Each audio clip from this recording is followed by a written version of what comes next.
Bene, buon pomeriggio a tutti e benvenuti. Feletto Incontra riparte oggi dopo un fermo di alcuni mesi e si riparte. E sono felice veramente di ripartire con questo libro, con questa autrice, il libro Donne in bicicletta, e l'autrice Antonella Steritano.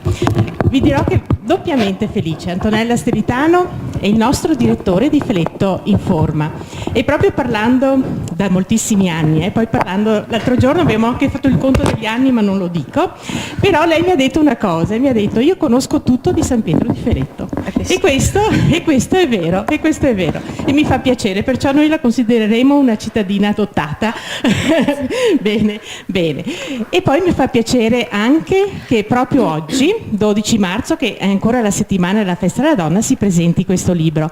Il libro parla proprio di questo, di quanto le donne hanno lottato negli anni passati per ottenere quello che abbiamo oggi. Semplicemente andare oggi in bicicletta è grazie alla lotta alle donne del passato, pioniere, che hanno portato a noi questa semplice cosa che adesso ci sembra semplice, in passato non era così. Bene, grazie pertanto di essere qui ad Antonella Steritano e di aver scelto San Pietro di Feletto.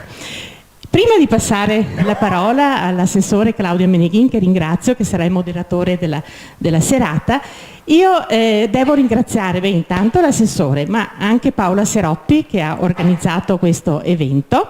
Devo ringraziare Veneto Globe, noi siamo in diretta in questo momento via Facebook, e devo ringraziare la Proloco. La Proloco perché è sempre il nostro braccio destro, sempre presente, ci supporta in tutti questi eventi, e oggi io saluto, è qui con me la vicepresidente, che è donna, fu anche presidente, Lucina Pradal, che poi mi ha detto poco fa che anche compie gli anni l'8 di marzo, pertanto doppi auguri. Ecco, grazie ancora di essere qui. Io adesso passo la parola all'assessore Claudia Meneghin e vi auguro una buona serata. Grazie. Mi sentite? Io ho avuto subito dei problemi tecnici perché non siamo professionisti. Grazie a tutti di essere qui questa sera, grazie a Antonella Steritano di aver accettato l'invito di essere per presentare oggi questo bellissimo lavoro, Donne in bicicletta. Antonella Steritano è una giornalista trevigiana che da molti anni si occupa di sport e di diritti umani. È autrice di numerosi saggi e volumi con i quali ha vinto dei prestigiosi premi, tra cui vorrei ricordare il Premio Nazionale per la Storiografia Sportiva Manacorda nel 2016 con il volume I Patti e lo Sport, oltre un secolo di incontri e interventi.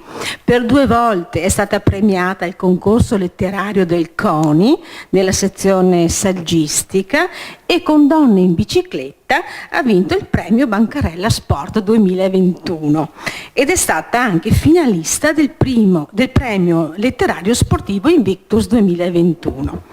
Donne in bicicletta, che presentiamo oggi, oltretutto non è il suo ultimo lavoro. Il suo ultimo libro infatti si intitola Una lama infallibile, storia di Germana Schweiger, se dico sì, giusto, la prima medaglia mondiale della scherma femminile italiana. Quindi siamo sempre in tema di sport e anche questo libro devo dire che suscita molto interesse. Noi ci auguriamo, speriamo di poterlo presentare anche qui. Anche questo. Donne in bicicletta è un libro, è uno scrupoloso lavoro di ricerca impreziosito da molte diverse testimonianze dirette dalle protagoniste e da numerose immagini fotografiche. Ecco, sfogliando il libro, queste immagini veramente arricchiscono il lavoro e è stata veramente una ricerca raffinata e scrupolosa che noi ci complimentiamo veramente. Ecco che con questo lavoro Antonella Stelitano finalmente rende giustizia all'epopea del ciclismo femminile tricolore, fino ad oggi colpevolmente, si dice, trascurato dalla storiografia, nonostante i numerosi successi e le medaglie che poi queste donne sono riuscite, nonostante i vari ostacoli, le problematiche, no, che hanno trovato, diciamo, proprio nella strada, sulla strada. E oggi infatti ci sembra strano pensare che in quegli anni le ragazze, che per molti anni sono state sbeffeggiate, derise e addirittura insultate per la loro passione. Oggetto di schermo è stato per esempio anche l'abbigliamento, poi Antonella Stelitano ci parlerà magari anche di questo. Ecco che queste donne hanno contribuito in maniera determinante con la loro forza, con il loro coraggio, con la loro determinazione, non solo ad arricchire il palmar di medaglie del ciclismo italiano, ma anche ad abbreviare il lungo e faticoso cammino verso l'emancipazione femminile. Perché la bicicletta non è stata solo uno strumento per lo sport, ma è stato veramente uno strumento di emancipazione per la donna. Bene, allora adesso io mi siedo qui vicino a Antonella Stelitano e gli farò alcune domande. Bene. Parliamo un po' di storia, gli albori. Come mai la bicicletta a fine Ottocento divenne un sinonimo, simbolo di progresso generale e nel nuovo ruolo a cui ambivano le donne? Bene, intanto buon pomeriggio a tutti e grazie al Sindaco, grazie al Comune di San Pietro per questo invito. La bicicletta è stato sicuramente il mezzo che ha, rispetto a tutti gli sport, a tutte le attività sportive, è quello che ha maggiormente contribuito a cambiare l'immagine della donna. E questo è avvenuto per una serie di ragioni che sembrano molto banali, ma che più di un secolo fa non lo erano. La prima è che, se ci pensate, qualsiasi altro sport si faceva al chiuso. Quindi se una donna faceva scherma, faceva atletica, faceva nuoto, faceva ginnastica, lo faceva dentro un ambiente chiuso. Invece prendere la bicicletta vuol dire uscire, vuol dire andare sulla strada dove tutti la vedevano. Quindi questa era già una cosa che la differenziava dagli altri, la metteva sotto gli occhi di tutti. E poi pensiamo, sempre che stiamo ragionando 150 anni fa, vedere che una donna riusciva a governare un mezzo meccanico era una cosa rivoluzionaria. Cioè le donne avevano sempre bisogno di essere accompagnate da un uomo. Essere capaci di andare in bicicletta era già una rivoluzione. Io sono capace, io posso muovermi da sola, non ho più bisogno che qualcuno mi accompagni. E questo era un sinonimo di libertà. E poi, terza cosa, per andare in bicicletta io mica posso andarci con il bustino, con il gonnellone, con il cappellino, con i guantini, devo avere un abbigliamento più comodo, che all'epoca si chiamava razionale proprio. E quindi cos'è che mi serve? Intanto togliermi il busto che mi stritola, e poi queste gonne non possono più essere così, ma magari un po' diverse, e possibilmente dovrei poter usare dei pantaloni, che prima sono pantaloni un po' larghi, un po' alla turca, chiusi, ma addirittura ci si immagina versioni di gonne particolari per andare in bici, gonne che hanno una corda intorno alla vita che viene sciolta, viene fatta passare in mezzo alle gambe, viene legata dietro, quindi si crea un finto pantalone, poi però quando arrivo devo mollarla subito perché devo tornare ad avere la gonna, perché una donna doveva girare con la gonna. Quindi anche il fatto che una donna volesse mettere i pantaloni era qualcosa di assolutamente rivoluzionario. E quindi questa cosa qui ha fatto subito immaginare che desse degli spazi di libertà esagerati alle donne. Le donne ancora fino all'Ottocento e ancora per molti decenni dopo avevano un ruolo ben preciso nella società. La vita delle donne era finalizzata a diventare delle mogli e delle madri. avere uno spazio di libertà e poter ambire a fare cose diverse era qualcosa che non veniva visto in maniera positiva, anche perché le donne che andavano in bicicletta avevano un'etichetta e le definizioni che si davano di loro andavano da matta a stravagante, indecente, diavolo in gonnella, erano i modi di chiamarle, no? E quindi se una donna faceva una cosa così strana, beh insomma non era mica una da sposare, e quindi perdeva quello status sociale che invece le serviva, perché quella era la finalità che doveva avere.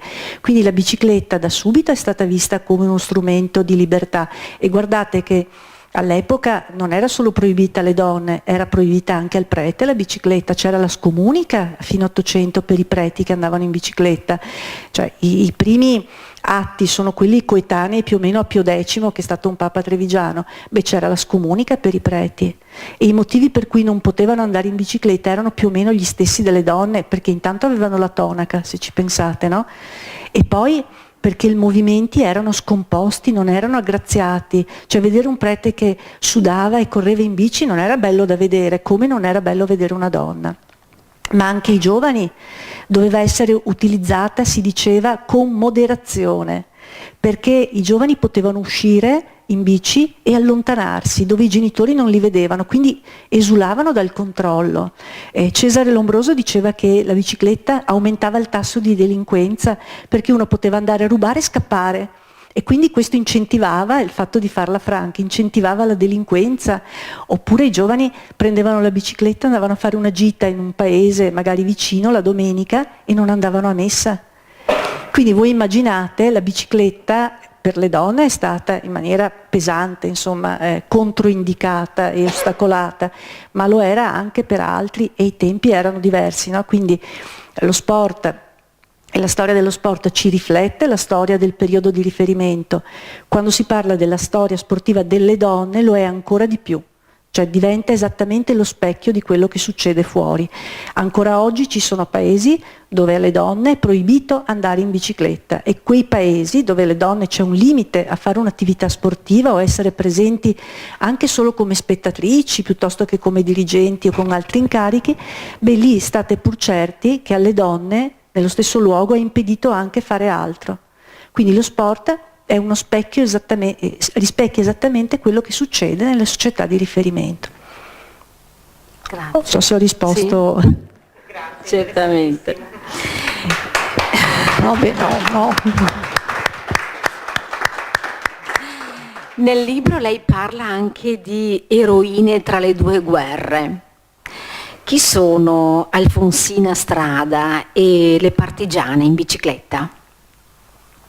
Allora, abbiamo deciso col mio editore di fare un capitolo dedicato alle eroine delle due guerre, perché la seconda guerra mondiale cambia la visione della donna che va in bicicletta, grazie proprio alle donne partigiane, perché all'inizio le donne che andavano in bicicletta, all'inizio del secolo soprattutto, erano per la maggior parte delle soubrette, delle donne di spettacolo, nel senso che la bicicletta veniva utilizzata nella pista, e spesso il fatto di avere delle donne che si esibivano in pista diventava attrazione per degli spettacoli. E in piccolissima misura c'erano le cicliste, perché non potevano farlo, no? A loro era impedito farlo, erano poche e anche viste male, a volte non potevano nemmeno partecipare con il loro nome e cognome, no? Perché questo le bollava. Tra la prima e la seconda guerra mondiale emergono delle figure di cicliste, come quella più nota di tutte, che è Alfonsina Strada, che è una ciclista che nel 1924 partecipa al Giro d'Italia ed è l'unica donna che fa il Giro d'Italia con gli uomini. Quell'anno lei, come un gruppo di altre cicliste che c'erano in quel periodo, chiede di partecipare al Giro d'Italia. Lei aveva già fatto il Giro di Lombardia, aveva già partecipato ad altre gare, chiede di farlo, e quell'anno, per una serie di circostanze fortunate, viene ammessa a farlo, perché c'era stata una specie di sciopero, chiamiamolo così, di alcune squadre, e quindi si garantisce la possibilità anche a singoli atleti senza squadra di iscriversi. E Alfonsina, che aveva questa grandissima passione per il ciclismo, veniva da una famiglia molto povera, e aveva avuto in dono, diciamo, una vecchia bicicletta che apparteneva al medico del paese e che aveva dato al padre in cambio di lavoretti e altro. E questo vecchio rottame diventa la passione di questa ragazza, che comincia a girare in bicicletta intorno, di nascosto, poi si iscrive anche alle prime gare di nascosto e a un certo punto poi emigra nell'Italia del Nord, dall'Emilia Romagna, emigra a Torino e Milano, dove era più facile vedere delle donne in bicicletta, dove ci sono anche delle gare aperte alle signorine, no? Non c'è agonismo al femminile, ci sono delle gare per signorine. Beh, Alfonsina nel 24 chiede di partecipare a questo giro e siccome c'è questa penuria di iscrizioni, gli organizzatori immaginano che mettere una donna crei una certa attenzione, e così è, perché partono in 90 e quando si scopre che c'è una donna, ad ogni arrivo l'aspettano tutti, la vogliono vedere, è una novità, è una cosa straordinaria per l'epoca, la vogliono vedere, si appassionano a questa donna che riesce sempre ad arrivare alla fine delle corse. Ora non immaginatevi una corsa a tappe come adesso, perché si partiva anche alle 4 di mattina e si facevano anche 7-8 ore in bicicletta, biciclette che pesavano più di 20 kg, strade piene di buchi, ciclisti che partivano con tutto il necessario, che voleva dire il pranzo, voleva dire una spugnetta bagnata, perché se cadevano era l'unica cosa per pulirsi e disinfettarsi, partivano con il copertone, cioè tutta una cosa diversa da quella che noi ci immaginiamo oggi. Beh, questa ragazza partono in 90 e lei riesce a fare le prime 6-7 tappe e arriva sempre a filo, ma lei arriva sempre. Nel frattempo si ritirano in 5, in 10, in 15, in 20, alla fine si ritirano in 60. Ma lei arriva alla fine. Una delle ultime tappe arriva fuori tempo massimo e andrebbe squalificata. Però siccome avevano ammesso un paio di ciclisti, diciamo, fuori classifica, gli organizzatori decidono che è tale il successo di questa donna e tutti vogliono vederla che è meglio evitare di squalificarla. E quindi le permettono di restare. E lei arriva fino alla fine. Arrivano in 30 a Milano e lei ci arriva. 60 uomini si ritirano. E lei è rimasta nell'immaginario collettivo l'idea della pioniera, ma perché? Perché ha fatto una gara maschile. E quindi come gara maschile tutto quello che ha fatto è stato testimoniato, è stato scritto, lo trovate nelle cronache della Gazzetta, del Corriere, è tutto scritto, il re la premia. Arrivano con i mazzi di fiori, arrivano anche con degli assegni per aiutarla perché il marito era in manicomio, aveva una figlia, una nipote da mantenere, e quindi c'è questa grandissima attenzione. E questa ragazza fa vedere al mondo che si può andare in bicicletta, che una donna può fare queste cose. Però ancora questo non bastava per cambiare l'immagine in Italia della donna che andava in bicicletta. Chi ha veramente sdoganato questa immagine sono state le donne partigiane. Le donne partigiane salgono in bicicletta e fanno una fatica terribile per svolgere quella che era la loro missione. Quindi loro portano aiuti, portano messaggi, si arrampicano sull'Appennino con la neve, con qualsiasi tempo, fanno anche centinaia di chilometri e quindi alla fine della guerra cosa si scopre? Si scopre che la bicicletta non è qualche cosa di immorale, si può anche utilizzare, insomma, per delle azioni diverse che non siano lo spettacolo o la passione così di una ragazza che ha dei grilli per la testa e vuol farsi vedere con la bici, ma soprattutto le donne dimostrano che hanno la forza per farlo. Ci sono moltissime cronache di tanti libri, anche l'Agnese va a morire o altri, dove si raccontano, no? Io salivo in montagna con la neve, con il ghiaccio, con i freni ghiacciati, mi sparavano, mi buttavo giù a capocollo sulla discesa, cadevo, mi rialzavo, arrivavo al posto di blocco, speravo che il vento mi sollevasse la gonna così i tedeschi non guardavano cosa avevo nel cestino. Ci sono tutti questi racconti, no, di queste ragazze. E beh, loro hanno effettivamente cambiato questa immagine. Poi il dopoguerra con la ricostruzione, l'apertura delle fabbriche, le donne che vanno in fabbrica in bicicletta, che aiutano la ricostruzione del paese, tutto questo cambia l'immagine della bicicletta. Ma dobbiamo aspettare il 1962 perché la federazione permetta alle cicliste donne di tesserarsi. Quindi il fenomeno ciclistico al femminile nasce negli ultimi 60 anni. Nella scherma un secolo prima, nel nuoto, nell'atletica un secolo prima, nella bicicletta si arriva dopo. Alfonsina Strada è certamente una delle pioniere del ciclismo italiano, ma in un suo libro ho letto che le prime biciclette, anche perché per un discorso economico, venivano acquistate dalle donne nobili. Sì, all'inizio, allora, a cavallo tra fine 800 e inizio 900 la bicicletta è uno status symbol. Non so se voi avete presente, tutti avranno visto quelle foto di famiglia che si facevano in cui c'è la bicicletta, la famiglia posa e c'è la bici. Sì. E non è che c'è la bici a caso, è uno status symbol, chi poteva permettersi una bicicletta erano in pochi. Quindi parliamo fine 800, ma nascono anche le prime fabbriche di biciclette, no, in Italia, la Bianchi, la Legnago, la Villiers Triestina. A Roncade esiste la fabbrica Menon. La Menon, fabbrica di biciclette e vetturette, nei primi del Novecento valeva tanto quanto la Fiat. Era una diretta concorrente della Fiat e produceva biciclette. Allora, se aumentano le fabbriche, e ci sono fabbriche anche in Italia, il prezzo comincia a calare, poi diventa più facile acquistarlo, ma all'inizio sono le nobili. La regina Margherita commissiona una bicicletta a Edoardo Bianchi che gli dà lezioni nel parco di Monza. Al parco di Monza questa bicicletta con le manopole di madreperla, la sella tutta fatta apposta per una regina, con tutti questi dettagli per fare una bici degna di una sovrana, viene utilizzata dalla regina per fare delle passeggiate e le altre nobili la imitano, le altre donne nobili la imitano. Ma queste sono delle passeggiate, diciamo, in cui si pedala senza nessuna, diciamo, vocazione atletica, si pedala come passatempo. Pensate che addirittura in Sicilia la donna Franca Florio, quella famosa targa Florio, a fine 800 fa costruire un velodromo a Palermo, il velodromo Trinacria, e lì fa la prima corsa ciclistica per donne. 8 donne, tutte nobili, fanno una corsa ciclistica a Palermo. E queste donne nobili erano quella, diciamo, borghesia, donne nobili siciliane, ma molte erano borghesia inglese, straniera, che aveva interessi commerciali nell'isola, no? Quindi la signora Franca cosa capisce? Capisce che per innalzare la Sicilia e farla ammirare e avere una parvenza anche di internazionalità, lei si deve dedicare a qualcosa a cui gli altri non si dedicano, quindi sceglie lo sport e sceglie di fare addirittura una gara ciclistica. Quindi era una cosa, le donne che si occupano di bicicletta erano più avanti delle altre.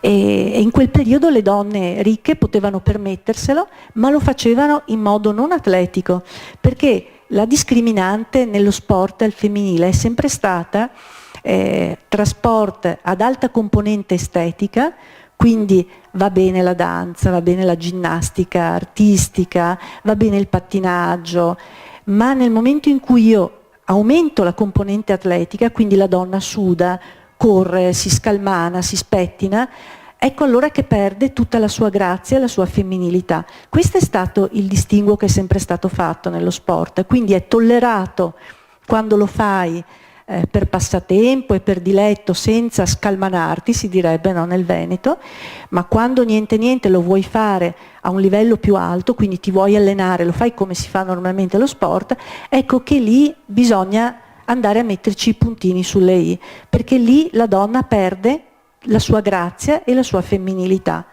E quindi per il ciclismo, come per altri sport, ci sono stati fiumi di inchiostro su giornali, riviste, congressi medici, dove si andava a sottolineare come le donne che facessero questi sport venissero etichettate, e qui cito il Corriere della Sera, non un bollettino parrocchiale, c'è un titolo, 1902 mi sembra, dove tutte le donne che tentano di imitare i loro fratelli, i loro cugini in sport come il calcio, il ciclismo, l'atletica, eccetera, perdono questi loro tratti, diciamo, questa loro femminilità, non saranno mai uomini, ma vengono etichettati come il terzo sesso.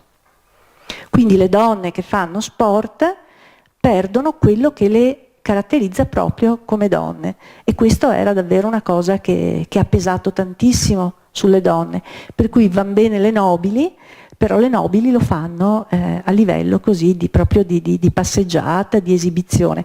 Se voi ci pensate, quando è stato concesso alle donne in Arabia Saudita di andare in bicicletta, e parliamo del 2018, è stato permesso di andare in bicicletta ma solo nei parchi e accompagnate da un uomo. Beh, la stessa cosa era qui, cioè le nobili dove andavano? Nel parco, ma accompagnate da un uomo. E perché doveva accompagnarle?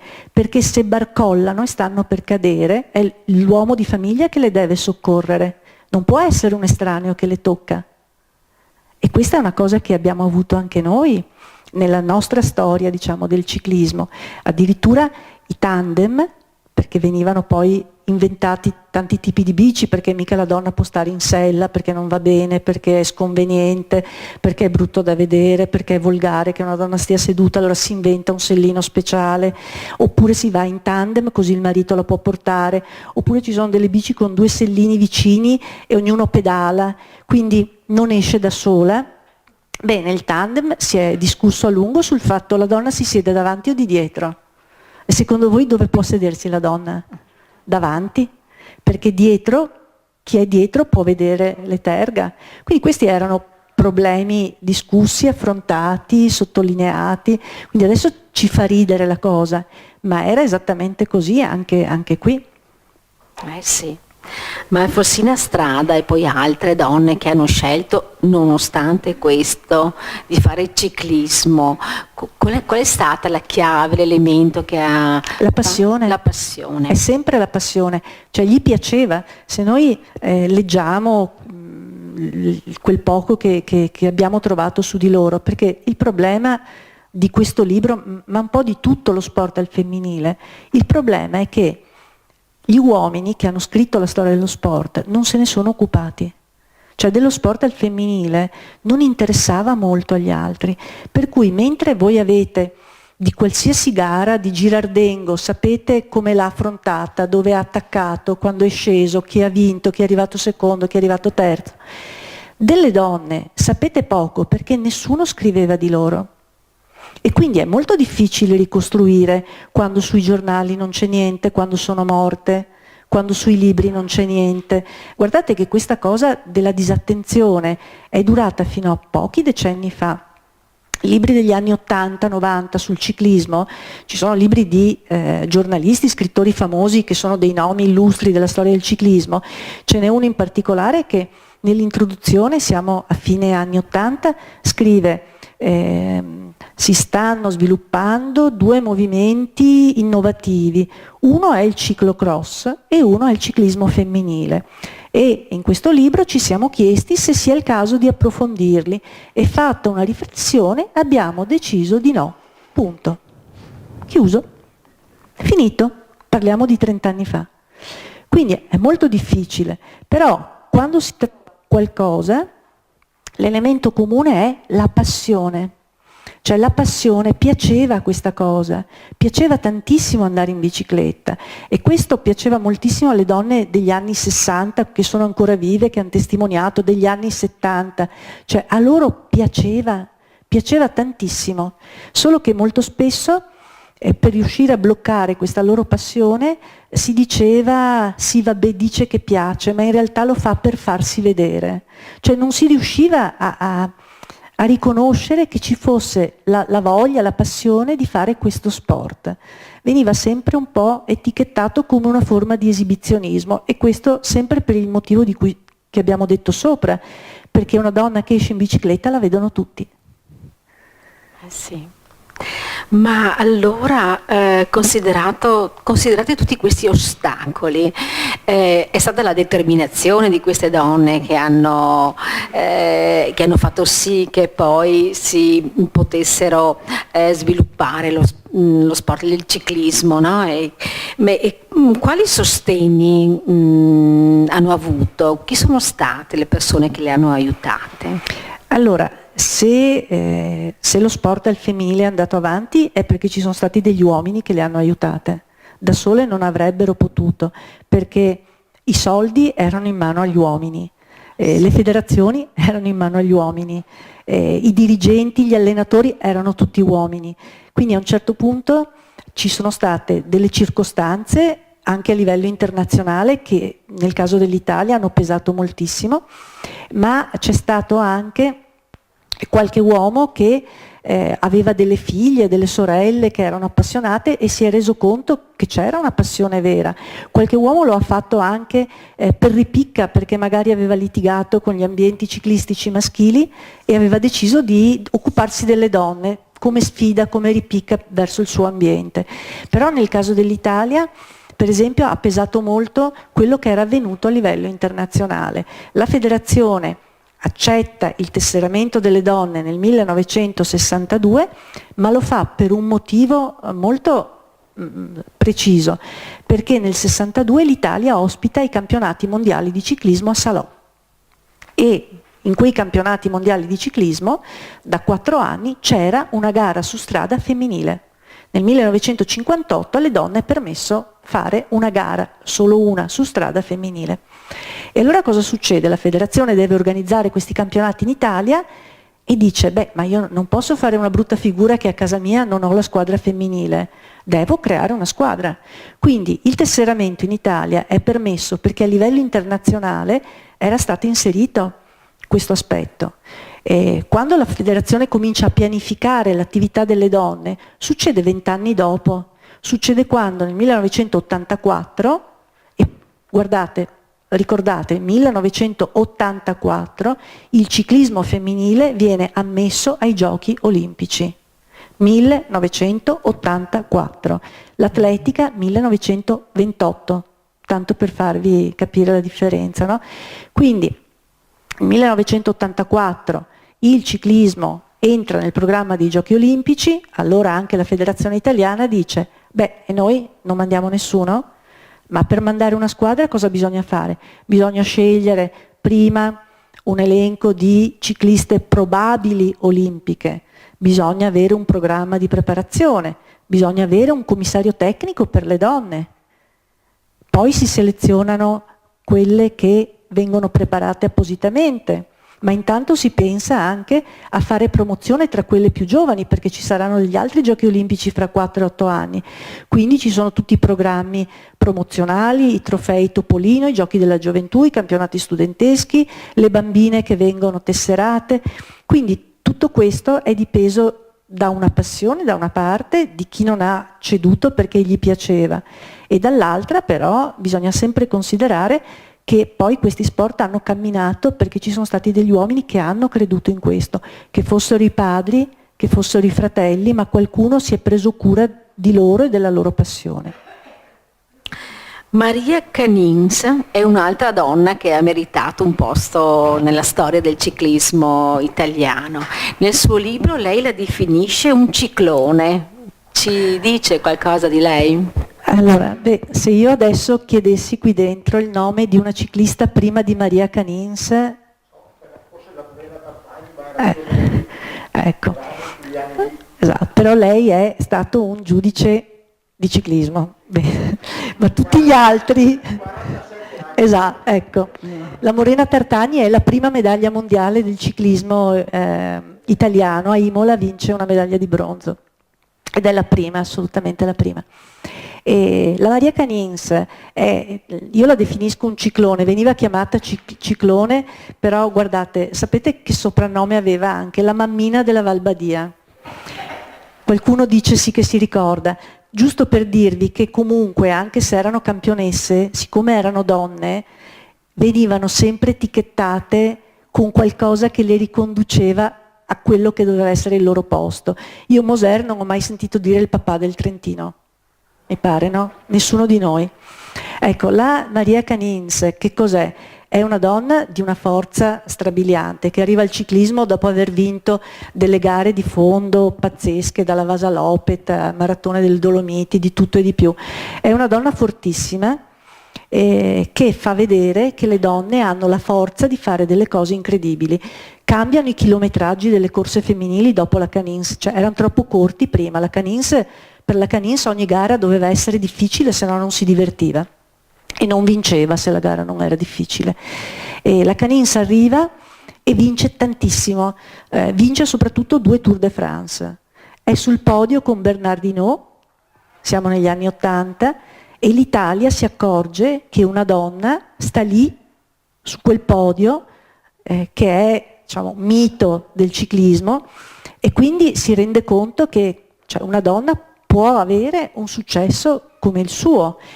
Però il ciclone Canins, l'ho chiamata ciclone perché quando lei arriva spazza tutto, nel senso che da quel momento cambia il ciclismo femminile, un po' perché dà visibilità con i suoi successi, ma anche perché siamo negli anni in cui il ciclismo entra alle Olimpiadi e quindi coincidono le due cose, no?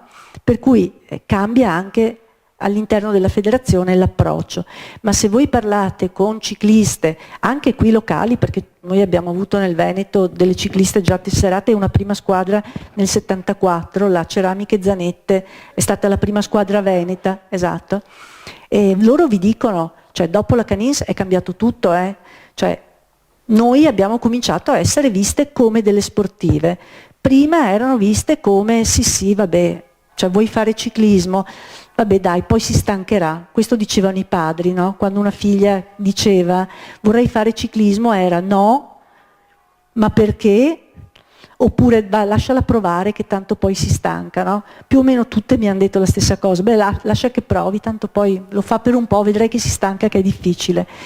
E quindi dopo la Canins invece, caspita, si può fare. Quindi lei è stato un ciclone proprio perché dopo di lei sono cambiate tante cose. Quindi possiamo dire che c'è un periodo storico tra il dopoguerra e gli anni 70. Allora io scherzo e dico che nella storia abbiamo avanti Cristo dopo Cristo, nella storia del ciclismo femminile c'è AC è avanti Canins e DC è dopo Canins, quindi io dico che c'è un po' questo. Poi in realtà il ciclismo femminile è stato uno sport strano rispetto ad altri perché noi abbiamo, è come se avessimo una fase pionieristica dietro l'altra, tu ti aspetti che le cose siano cambiate, che si sia fatto un passo avanti e poi ti accorgi che si fa di nuovo un passo indietro.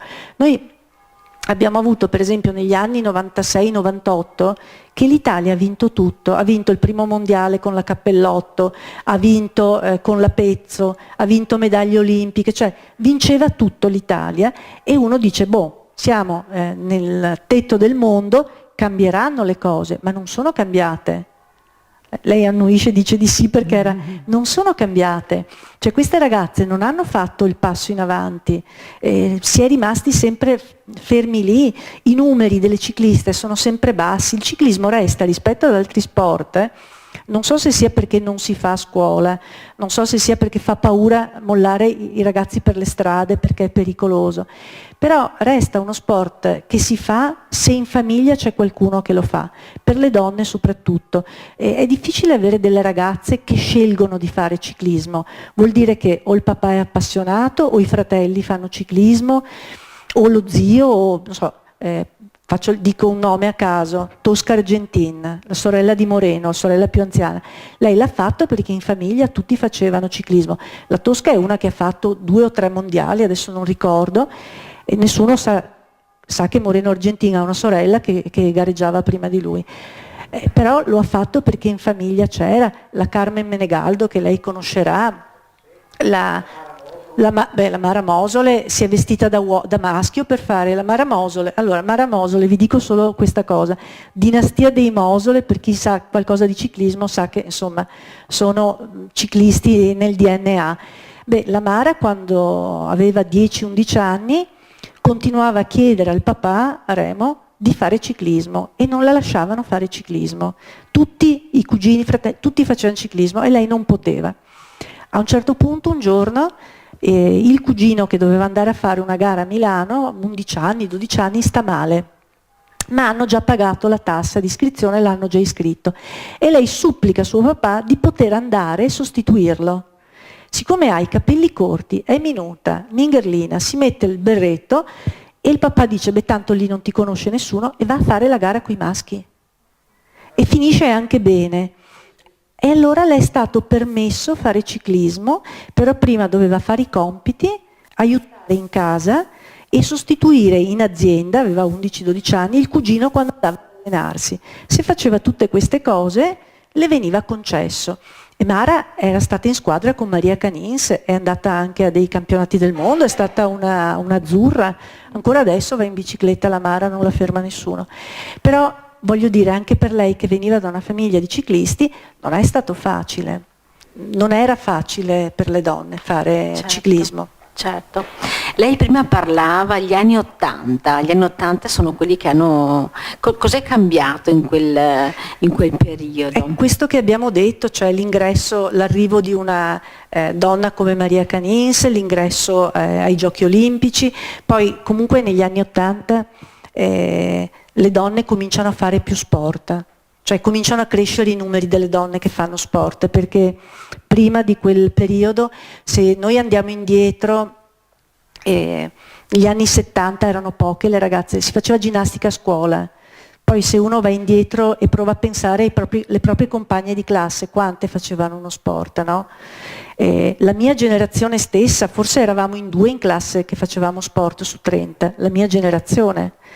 Quindi poi negli anni 80 aumenta il numero di ragazze che si avvicinano comunque allo sport, quindi cambia anche l'approccio verso lo sport, il modo di vederlo. Guardi che fino a metà degli anni 50 si diceva che faceva male alle donne fare sport. La Florinda Parenti, che è una ciclista che appartiene alla prima squadra nazionale del 62, si vede rifiutare il certificato medico, parliamo del 1962, perché il medico alla mamma dice no, non faccio questo certificato, perché fare ciclismo agonistico vuoi mai che fra qualche anno questa non possa più avere figli a causa di questo. Il medico non le fa il certificato. E prima ancora c'erano fior di congressi medici in cui si elencavano le malattie che il ciclismo portava alle donne, che andavano da deformità del piede, insani cali di peso, perché ovviamente se uno va in bicicletta magari consuma anche, ma era considerato insano. Poi tenete conto che l'abbigliamento, soprattutto agli inizi con questi bustini, eccetera, una sveniva magari, no? Se non si spogliava da queste cose, veniva, quindi si diceva, ma vedi che è delicata, non può reggere, no? Lo stress della... Poi addirittura si diceva che la posizione sul sellino andasse a schiacciare alcune vene che portavano il sangue al cervello, e quindi questa minore irrorazione del cervello rendeva queste donne un po' più strane, no? Quindi è per quello che erano strane, che erano un po' matte, cioè c'erano tutti i modi possibili e immaginabili per proibire di andare in bicicletta. Quindi è stata sì una battaglia questa, assolutamente. Ma per far entrare a pieno, a titolo, le donne nel mondo del ciclismo, c'è ancora molto da fare o siamo a buon punto, diciamo? Siamo a buon punto, sì. dice. No, perché se voi avete seguito proprio l'anno scorso, quest'anno, per esempio la Francis Gaffredo ha fatto gli stessi risultati per gli uomini e le donne. Ha la squadra maschile e la squadra femminile, con gli stessi, fino a 6, 7, 8 anni fa, i premi le gare di Coppa del Adesso c'è, allora... In questi 4-5 anni è stato fatto un progresso decisamente importante, vero? In tutti gli sport in questi ultimi anni è stato posto all'attenzione il fatto che ci fosse una disparità tra uomini e donne.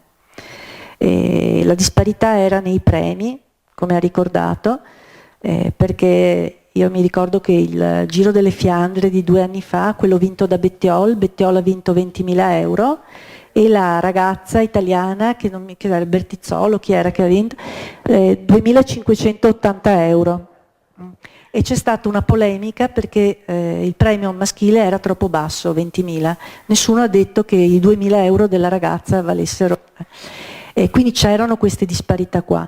Però Erano decisamente scandalosi. Ho fatto molte donne nella mia carriera, però quelli hanno fatto gare in Coppa del Mondo quando bisognava vedere che dovevano dare molte premi, e ero rimasto veramente sconcertato, possibile, insomma, no. Cioè proprio ridicolo, ho detto un termine che veramente Allora, diciamo che ci sono vari livelli in cui va guardato lo sport, no? Allora, si guarda intanto la possibilità di praticarlo. Allora, io credo che oggi in Italia per una ragazza, per una donna, non ci siano problemi a praticare qualsiasi tipo di sport, anche volesse fare il pugilato lo può fare. Quindi da un punto di vista della pratica sportiva non c'è nessuna differenza. Poi saliamo di uno scalino, andiamo a vedere i ruoli tecnici, dirigenti, giudici, allenatori. Anche qui ci sono sempre più donne, ci sono donne nelle ammiraglie di ciclismo, ci sono donne giudici internazionali di ciclismo, c'è una Daniela Isetti italiana nell'UCI. Esatto, quindi ci sono... Beh, la presidente fino all'anno scorso dell'autorità, quella che rilascia i passaporti quelli antidoping ai ciclisti, è la Francesca Rossi, che è italiana. Quindi ci sono a vari livelli sempre più donne che dimostrano di poter coprire questi ruoli. Poi facciamo uno step successivo e andiamo sui dirigenti. A livello di dirigenti parliamo di federazione ciclistica, società sportive, eccetera. Allora lì si comincia a notare una differenza. Perché? Perché viene imposto dal Comitato Olimpico Internazionale che il CONI, le federazioni sportive, le associazioni benemerite, cioè tutta la cosiddetta famiglia olimpica, riconosca e rispetti la regola del 30%. Ci devono essere almeno un 30% di donne nei ruoli di governance. Questo dato, nell'ultima tornata del CONI, è stato rispettato. Siamo al 33,09%, il che vuol dire che di media, se l'obbligo è il 30%, sui consigli, un consiglio da 10, 3 sono donne. E guardate bene che la media è esattamente questa. Qualcuno ne ha 4, ma non ce n'è nessuno che ha 6 donne o 5 o 7. Cioè il minimo sindacale è stato rispettato, niente di più. Però questo problema qui è molto legato anche al fatto che le donne, per avere quel capitale di fiducia che gli permette di essere elette, devono dedicare molto tempo, si parte dalla base, cioè bisogna dedicare molto tempo. Chi fa volontariato sportivo lo sa, cioè gli allenamenti, le gare, le riunioni, le trasferte, e normalmente per una donna i tempi del lavoro e della famiglia si conciliano male col dedicare poi dell'altro tempo. Quindi a volte è una scelta per forza obbligata, ma c'è in qualsiasi altro settore. E poi c'è il discorso degli stipendi, dei compensi, dei premi. E qui c'è una battaglia che si sta combattendo anche a livello nazionale per, si dice, il professionismo femminile. E qui io non sono però così proprio d'accordo nello sposare questa cosa, perché dobbiamo tener conto che nello sport ci sono anche delle leggi di mercato. Allora, se io ho 100 società sportive e dico che da domani occorre riconoscere che quello è un rapporto di lavoro, e in molti mi hanno detto io chiudo, cioè io non posso avere una squadra pagando 12 stipendi perché io sono un volontario, lo faccio raccogliendo sponsorizzazioni che faccio fatica a trovare, io chiudo. Quindi la Trek Segafredo, altre squadre così riescono a fare questo e sono poi obbligate adesso dai regolamenti ad avere la squadra maschile e femminile, che sono di altissimo livello e trattate. C'è la Michela Tomasi che è qui vicino, che sta peraltro andando benissimo. Quindi, ma sono pochissime quelle che arrivano, cioè la piramide è fatta così, e quindi noi stiamo parlando di questo vertice, e se noi introduciamo un principio che ci deve essere parità e equità, bisogna anche chiedersi quanti vanno a vedere le donne, perché è un po' il cane che si mangia la coda, no?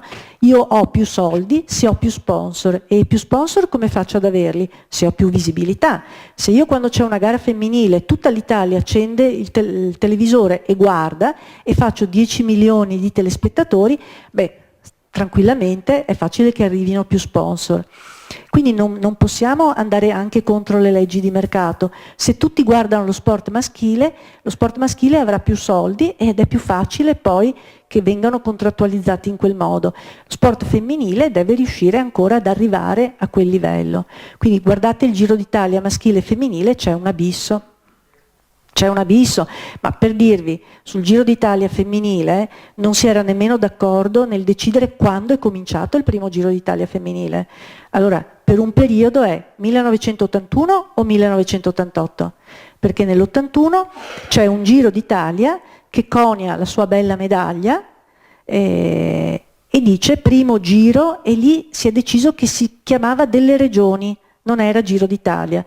Poi nell'88 si riparte con un Giro d'Italia, Giro Rosa, Giro Donne, cambia nome, allora si è deciso convenzionalmente che è il 1988, ma si faceva fatica anche a capire quando era partito, quindi è sempre stato molto più difficile, però ci sono delle leggi di mercato che decidono, quindi sì, le donne quanta strada. Le donne hanno già fatto tantissima strada e ne faranno sicuramente ancora, però ci sono anche dei tempi che non possiamo accelerare più di quello. Ci deve essere proprio un movimento dal basso che va a cambiare, se vogliamo che poi questi risultati siano risultati consolidati, che non siano risultati spot che fra 2 anni o 3 anni si torna a zero. Movimento dal basso vuol dire che io devo avere tanti tesserati, che devo avere tante società che lavorano, che devo avere una base, che dalla base poi coltivo i talenti migliori, che questi talenti migliori li riesco a seguire, entrano su una nazionale giovanile, vengono seguiti, hanno dei tecnici, hanno un programma, quindi devo fare tutti i passaggi dalla base, e questo è un principio che vale anche per la dirigenza, perché io non posso prendere una persona a caso e metterla lì a fare il dirigente, deve conoscere il territorio, deve conoscere come funzionano le cose, quindi questo, diciamo, l'esperienza si matura sia a livello, diciamo, agonistico sia anche a livello dirigenziale. Quindi se io ho una base larga e posso attingere tra tanti, ho un movimento più forte, e un movimento più forte riesce anche ad essere attrattivo, riesce anche a portare manifestazioni importanti sul territorio, che sono anche questo un volano. Poi pensate, insomma, quanto il ciclismo sia anche un volano per l'economia, quanto lo sport in generale sia anche un volano per l'economia. Quando noi parliamo di sport, io dico sempre, non è mai solo sport, intanto ha a che vedere con la salute. Pensate che l'unica visita medica che tutti i ragazzi fanno oggi, quasi tutti, è quella medico-sportiva. Non ci sono più le visite del consultorio, le visite militari, è quella medico-sportiva. Pensate a livello di socializzazione, di apprendimento di regole, dello stare insieme, rispetto, solidarietà, fair play, si impara molto di più dallo sport, non esisteva più l'educazione civica a scuola, ma io attraverso lo sport riesco a far passare questi messaggi ugualmente. Pensate poi a tutto il movimento economico che riguarda le attrezzature, insomma siamo in una provincia dove si costruiscono biciclette che vanno in tutto il mondo, c'è tutta una filiera che lavora sul ciclismo, e pensate poi quando si organizzano gare, raduni, cioè passaggio del Giro d'Italia, voi voglio dire qui lo vedete quasi ogni anno passare, come diventa anche quello un volano per tutto il territorio, cioè lo sport non è mai solo sport, porta con sé tutto un insieme di altri elementi che sono fondamentali, quindi va sempre visto in questa dimensione. Insomma, qui siamo in un comune, quando si assegnano i fondi allo sport, un sindaco, una giunta deve sempre ricordarsi che sta facendo anche qualcos'altro oltre che sostenere le gare o quelle società sportive. Quelle società sportive stanno educando cittadini. A livello internazionale, Antonella Stelitano, la situazione è diversa o è simile alla nostra nazionale? Beh, ci sono paesi che stanno peggio di noi, dove insomma le donne che vanno in bicicletta non sono autorizzate a muoversi. Ci sono paesi che hanno una tradizione più consolidata a livello sportivo. Pensate che anche in passato i paesi governati da regine erano quelli dove lo sport al femminile si è diffuso prima, perché si è abituati a vedere che una donna può fare qualsiasi cosa. Quindi l'Inghilterra, l'Olanda, il Belgio sono paesi che erano più forti, cioè anche a livello ciclistico, cioè un'Olanda ancora adesso, voglio dire, però, esatto, E questo in passato era collegato anche a questo aspetto, quindi c'è questa differenza. E poi ci sono anche politiche statali diverse, cioè ogni paese ha le sue regole, ha le sue caratterizzazioni. Ci sono paesi dove lo sport si fa a scuola e quindi tutti fanno sport. Lo sport vale per definire il rendimento di un ragazzo, lo sport vale. Da noi l'ora di ginnastica è un po' vista come quella che si può tagliare. C'è un modo diverso, una cultura sportiva diversa in altri paesi, quindi come dicevo prima lo sport è anche uno specchio della cultura della società dove si sviluppa. E anche nel ciclismo, però le nostre sono brave, insomma, hanno vinto un sacco di medaglie e negli ultimi anni hanno vinto anche più degli uomini, se non sbaglio. Non vorrei contarle, però mi pareva che su 86, 48 fossero delle donne uno degli ultimi anni. Partendo sì, pista, junior, elite, pista e strada, esatto.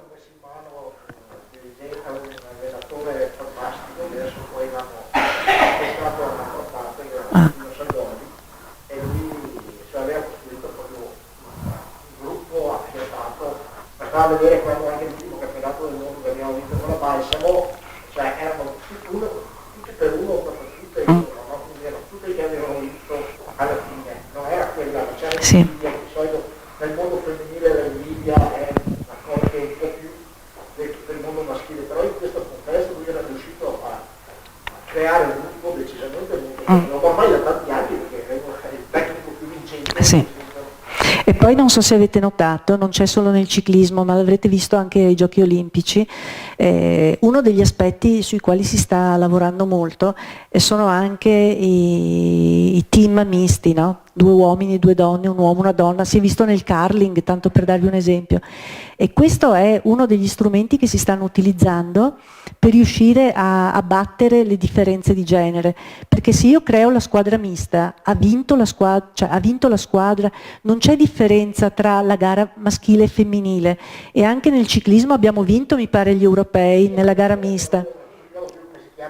Mixed Relay Team, abbiamo vinto. Allora lì, quando si va sul podio, non c'è più differenza tra maschi e femmine, no? Sono tutti vincitori, e questo è uno degli accorgimenti che il CIO ha chiesto a tutte le federazioni di adottare, perché in effetti cambia la nostra percezione di fronte al campione maschio e femmina, perché a volte si dice sì vabbè, però vedere lo sport al maschile è più bello che vedere nel femminile, così si azzera questo divario, no?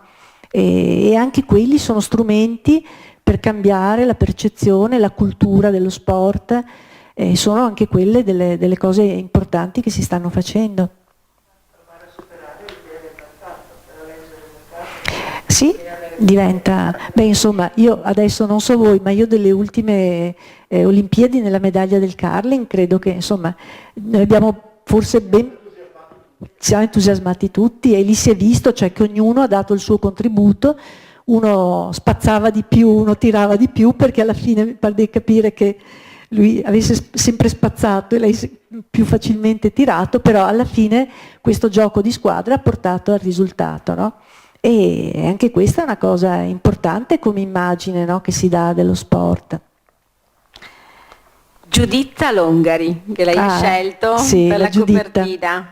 Allora, la Giuditta non l'ho scelta io, l'ha scelta la grafica, perché voleva una donna che guardasse in quella direzione, che si vedesse bene la faccia. Giuditta è una delle componenti della prima nazionale italiana di ciclismo. A Salò vanno 5 atlete, e sono 3 lombarde e 2 emiliane, perché il ciclismo femminile ha avuto l'exploit all'inizio soprattutto tra Lombardia ed Emilia Romagna, poi anche il Veneto, però soprattutto Lombardia e Emilia Romagna. E Giuditta Longari aveva anche un fratello che correva in bicicletta, e lei si allenava con il fratello, e è stata campionessa italiana, e è la donna della copertina.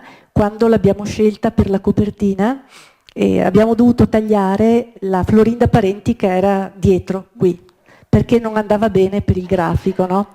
E quindi ho dovuto telefonare a tutte e 2, e allora prima ho chiamato la Florinda e gli ho detto: guarda, tu vedrai la foto tua però tagliata. ma non abbiamo scelto noi, è stata. E lei mi ha detto, guarda, una di noi vale tutte noi, è lo stesso, è come se ci fossi io, una di noi vale tutte noi. Poi ho chiamato Giuditta e le ho chiesto il permesso di poter usare la sua foto per la copertina, e lei mi ha detto, ah che bello, sì va bene, è molto misurata Giuditta, Florinda è vulcanica, parliamo di donne che hanno 85 anni, Florinda è vulcanica, è incredibile, Giuditta è tosta però più misurata, però poi mi ha chiamato il marito e mi ha detto che gli aveva detto non ho mai ricevuto un regalo così bello nella mia vita, perché cosa succede?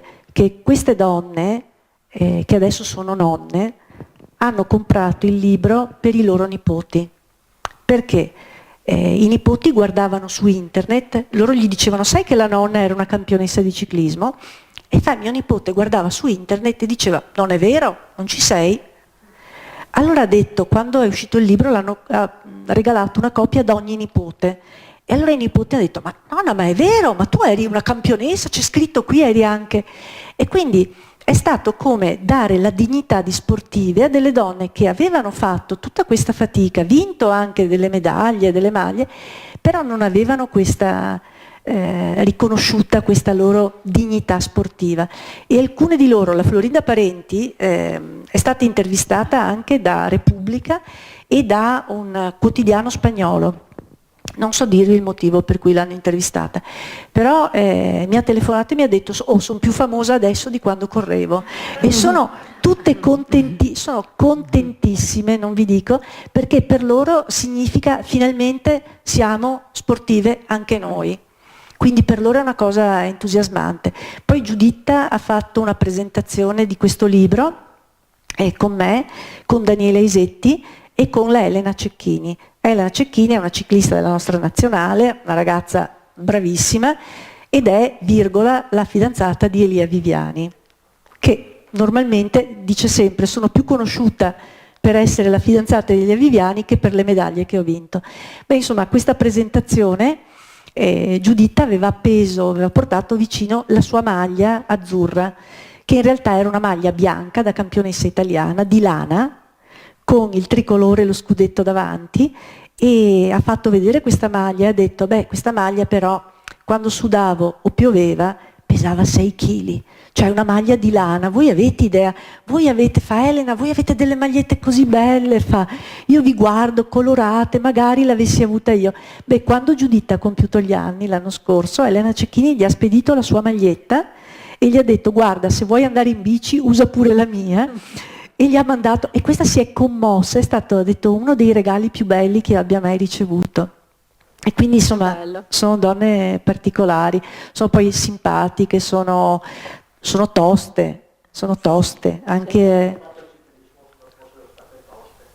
Sì. Non avrebbero fatto ciclismo, No, perché chi faceva questo sport poi, andando a cercare, voi pensate, la Margherita Hack, che tutti conoscete, andava in bicicletta. Maria Curie, premio Nobel, ha fatto il viaggio di nozze in bicicletta con suo marito. Ernestina Prola, la prima donna patentata d'Italia, andava in bicicletta. La prima laureata al Politecnico di Torino andava in bicicletta. Cioè, andare in bicicletta era una scelta che apparteneva a delle donne che avevano una visione fuori dagli schemi, cioè erano avanti. Ma sia Giuditta forse me l'aveva detto, e anche altre mi hanno sempre detto, noi eravamo così avanti anche negli anni 70 che non andavamo bene per tutti gli uomini, quindi tutte hanno sposato ciclisti, meccanici, direttori sportivi, perché ha detto gli altri non capivano questa nostra passione, cioè noi non andavamo mica bene per tutti, eravamo considerate strane. E quindi tutte hanno sposato anche Giuditta, il marito Carmine Ciardiello era un ciclista, la Florinda Parenti, suo marito era anche lui un ciclista, cioè tutte hanno sposato ciclisti. E sono rimaste sì nell'ambiente. Approfitto per dire che se qualcuno ha piacere di avere il libro ce l'abbiamo a disposizione questa sera qui in sede. E poi prima di lasciare spazio se qualcuno vuole fare qualche domanda, volevo chiedere a Antonella Stelitano cosa ha in cantiere adesso, se sta facendo qualche ricerca, Allora, adesso Dunque, l'anno scorso sono usciti appunto 2 libri, quindi adesso sarei anche un po' stanca di scrivere. Ci vuole Quindi una pausa. Un po' di pausa. No, adesso stiamo lavorando in realtà a un progetto di docufilm dedicato proprio alla prima nazionale italiana di ciclismo del 62, in occasione dei 60 anni da questo mondiale di Salò, e quindi con Officine Veneto, che è una casa di produzione veneta. Abbiamo già fatto questo progetto di docufilm in cui intervisteremo tutte queste protagoniste e insomma faremo un corto di 15 minuti e, se riusciamo a trovare tutti i finanziamenti che servono, anche un film poi di 45 minuti, un documentario per raccontare, ma soprattutto per raccogliere le voci di queste donne, perché sentirlo da me non è come sentirlo da loro. Sentirsi raccontare la loro storia è veramente qualcosa che ti racconta più delle parole, più di quello che si legge nel libro. Io nel libro ho cercato di spiegarlo, ma vi assicuro che di persona è tutta un'altra cosa, anche perché sono storie particolari. La Florinda era figlia di un minatore a Marcinelle, era in Belgio, viene chiamata per fare questo mondiale, lei arriva con tutto l'orgoglio di un'italiana che vive in Belgio, maltrattata in Belgio come figlia di minatore, e ritrova tutto l'orgoglio della sua appartenenza italiana vestendo quella maglia azzurra. E quando arriva dalla nonna a Parma, e lei ha 18 anni, la nonna le dice: lascerai mica nel balcone con quelle braghette là, eh? Cioè la fa stare dentro, non può uscire sul balcone con i pantaloncini. Viene licenziata quando il suo datore di lavoro legge che è arrivata in una gara, è stato pubblicato l'ordine d'arrivo, lei viene licenziata. Ecco, quindi vorremmo che queste cose le raccontasse lei con la sua voce come le altre, no? E quindi stiamo vedendo se riusciamo a fare questa cosa, insomma siamo a buon punto, ma insomma ci manca ancora un po'. È molto interessante, veramente. C'è qualcuno che vuole intervenire, fare qualche domanda? Antonella Steritano. Parlava di visibilità e di mercato e sono andato subito al calcio femminile, perché c'è stato quel momento in cui è durato poco, però sono venuti fuori con i mondiali e non è che fossero protagoniste, ma comunque erano arrivate a una finale mondiale e c'è stato un momento in cui l'Italia era presa da questo fenomeno, tra virgolette. Mi chiedevo se nel ciclismo ci sia mai stata, vero che la Canin è di altri tempi in cui la visibilità contava meno, ma mi chiedo, con tanti mondiali e tanti successi, come mai non c'è o non c'è stato fino ad ora un interesse da parte dei media per questo tipo per questo sport? Beh, se non il ciclismo è stato in Italia lo sport popolare e poi è stato sostituito dal calcio, ma comunque ha comunque tantissimi seguaci, tantissima gente che ancora è molto appassionata.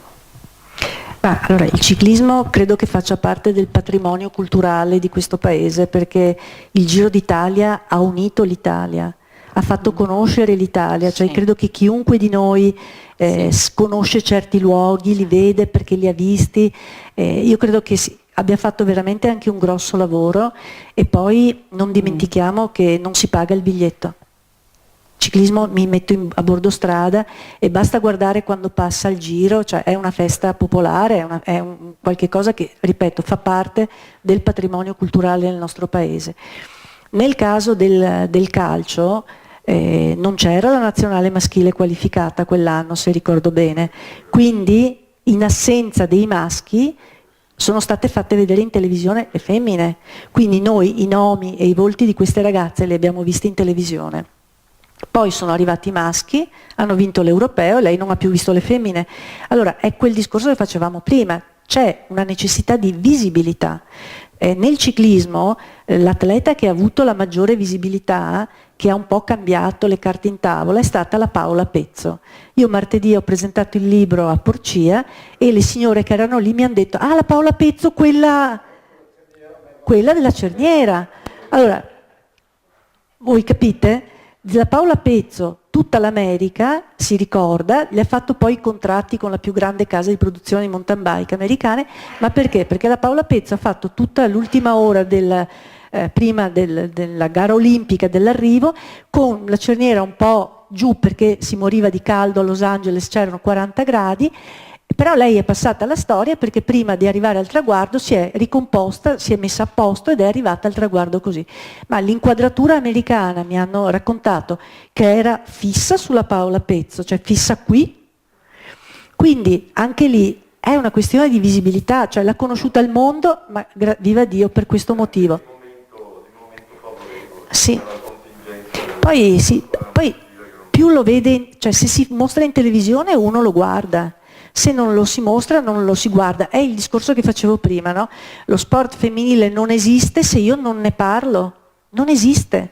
Se io ne parlo, il curling, se non l'avessero fatto vedere in televisione, ma chi è di noi che ha mai giocato a curling? Ha 300 tesserati in tutta Italia.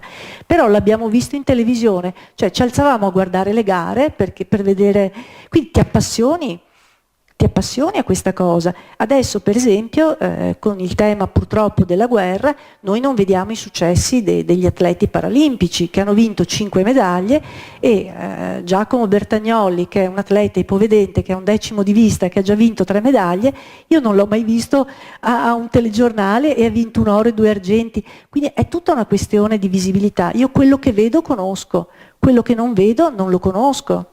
Quindi anche quando io ho scritto questo libro, l'ho scritto, a parte perché ho scritto un po' per scommessa, lei conosceva Ivano Corbanesi, immagino, ecco, è colpa sua se ho scritto questo libro, è colpa di Ivano. Ecco. Però alla fine io non l'ho scritto pensando di scrivere un libro che vincesse dei premi, cioè mi sono appassionata alla storia e più vedevo che erano state maltrattate, più mi dicevo, insomma, raccontiamola questa storia, perché forse se c'è un libro questa storia resta.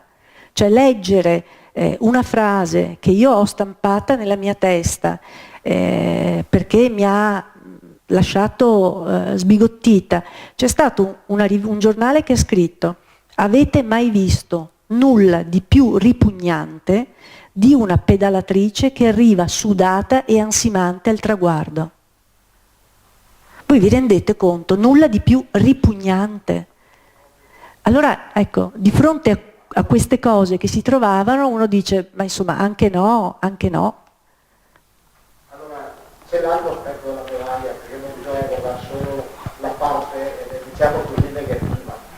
Allora, premesso che, racconto un aneddoto mio personale. Io ho cominciato a fare il giudice nel 1973. Nel 1974 mi chiamano a fare la prima gara femminile giù a Roncadelle di Ormelle. Ah sì. Io non avevo mai visto gare di donne, avevo fatto diverse di maschi e mi aspettavo di vedere delle donne sformate, cioè con dei muscoli, diciamo così, più sviluppati, soprattutto per quel che riguarda le gambe, magari anche a livello toracico, così. Sono rimasto esterrefatto perché la donna in bicicletta è molto bella da vedersi. Anche voi guardatele per le strade, ci sono adesso un sacco di ragazze che vanno in bicicletta, hanno le belle biciclette, hanno bellissimo abbigliamento, ma sono anche delle figurine decisamente gradevoli da vedere. E poi non mi ricordo più se la Paternoster piuttosto che una delle nostre ragazze medagliate ha fatto delle sfilate di moda, per cui cioè questo stereotipo, no, di queste fa schifo vedere una donna sudare, no, non ci sta.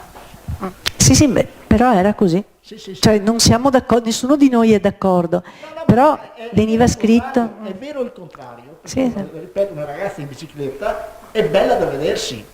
Beh, la Mara Mosole era considerata la very beautiful del ciclismo femminile italiano, perché La Mara Mosole, io ricordo ricordo che i primi, siccome erano poche, correvano in promiscuità, soprattutto a livello di esordienti oppure a livello di G6, cioè giovanissime. Aveva una grinta, io me la ricordo una volta che cade fuori, non mi ricordo più cosa. Insomma, prende la bici, si rialza, fa un degheio, si direbbe da queste parti, e riparte, rientra in gruppo. Credo che abbia battuto anche i ragazzi in più di qualche occasione. Beh, guardi, guardando i giornali c'è stata una ragazzina, io mi ricordo anche il nome, si chiamava Francesca Durante, che negli anni 90, a 9 anni ha vinto tutte le gare che erano in promiscuità con i maschi, ha battuto i maschi su tutte le gare di tutta la stagione ciclistica, ed era una ragazzina di Treviso di 9 anni, e nei bollettini della federazione ciclistica viene scritto il nome di questa bambina che non si capisce come aveva battuto i maschi in tutte le gare di tutto l'anno. No, correvano in promiscuità, siccome erano poche. Perché erano poche, sì. Erano poche, li mettevano magari sfalsate di un anno in più, cioè così, ma però avevano grinta. avevano tantissima grinta. Faccio una domanda un po' pesantina. Non è che... Non importano. Non è che tutta questa dirigenza maschile abbia paura che a tirare sul femminile faccia perdere qualcosa all'uomo come genere? Ma no, non lo so, non credo, sa, perché ripeto, ci sono dei dirigenti bravissimi, cioè io quando, le faccio un esempio, io quando ho lavorato a questa cosa l'ho fatta senza immaginare di farlo per uno scopo di lucro, però alla fine quando abbiamo finito di fare questo lavoro, io l'ho fatto vedere a Renato Di Rocco, che era il presidente della federazione, che lo ha appoggiato in tutti i modi subito, perché ha detto vabbè, cerchiamo anche un attimo di fare qualcosa per rendere merito, perché in passato la federazione non è che le abbia trattate tanto bene ste donne. Pensate che ragazze, c'è una Lucia Pizzol di Sacile, che lei forse conosce, doveva andare a un mondiale a Montreal fine anni 70, ma le hanno detto non ci sono i soldi, stai a casa. Allora una si qualifica per andare a una gara mondiale, stai a casa perché non ci sono i soldi, perché i soldi erano per i maschi. Quindi in passato sì, sono state maltrattate, ma adesso non credo, sa, anche perché portano un sacco di medaglie queste ragazze. Quelle medaglie più dei maschi. Quelle medaglie sono sempre medaglie a livello di movimento, a livello di coni, a livello di contributi, poi medaglie bisogna portarle a casa. E quindi sì. Poi insomma ci sono... Ci sono stati chiamiamo mecenati, ma degli appassionati. Faccio un nome, mai conosciuto Maurizio Fabretto. Sì. Nel 1990. Beh, ha portato tutte le lituane, Fabretto. Io conosco la storia del primo minuto, cioè siamo ai campionati del mondo in Sicilia nel 1994 e a un certo momento lui era giudice a quel tempo e aveva un'aziendina che faceva Sara Sport, che faceva coppe e roba del genere. Dice mi hanno chiesto un aiuto per far venire fuori queste 2 o 3 ragazze lituane, lettoni, non mi ricordo più. Lui si è prestato proprio in maniera direi disinteressata, poi da lì è partita la sua avventura nel mondo femminile che dura ancora anche adesso, insomma. Sì, Fabretto, ci sono molte foto. Fabretto ha anche sfilato a Sydney con la divisa lituana, sa vero che è Granduca di Lituania, l'hanno... praticamente il signor Fabretto, non so se vi ricordate, Ziliute, Pucinskaite, quegli anni lì, ecco, esatto, lui aveva creato appunto questa squadra e le aveva messe tutte a vivere in una casa insieme a una signora che gli faceva da mamma, da nonna, perché aveva più l'età della nonna, gli insegnava l'italiano e le teneva a bada tutte. Quindi vivevano con questa signora che le teneva a bada, orari, cose, faceva da mangiare, insegnava l'italiano, e tutti i fiori che loro vincevano, loro hanno vinto Tour de France, mondiali, hanno vinto di tutto, tutti i fiori erano per questa signora, tutti i fiori che si vincevano alle gare erano assolutamente solo per questa signora qui. Ma alcune di loro sono rimaste perché una lavora... Credo che faccia la direttrice sportiva sì. Una squadra italiana adesso. E lui ha seguito l'Astana femminile e adesso credo che abbia... Ha cercato di appoggiarsi delle squadre dell'Est perché è partito là fondamentalmente. Sì, sì, è uno dei tanti appassionati, ce ne sono tanti in provincia. Cioè, ogni volta che lo vedo per strada, non lo so, ho un sentimento di simpatia e di conoscenza e Lucio Rigato. Ah, Lucio Rigato, beh, Lucio Rigato saranno 50 anni che segue. Sì, ma quello che fa quell'uomo per le sue ragazze, come riesce a mettere in piedi una squadra, portarle all'estero, perché poi alla fine per fare le trasferte, io mi sono trovato in Francia, lui ci va. Sì. Noi ci siamo legati insieme a noi. Proviamo a pensare alle spese, ai sacrifici e a tutto quello che ne consegue. Ecco, se ci fosse il professionismo femminile, Rigato chiuderebbe la sua squadra. Però, Bene, bene. Allora, se non ci sono altri interventi, io ringrazio tantissimo Antonella Steritano per questo lavoro bellissimo.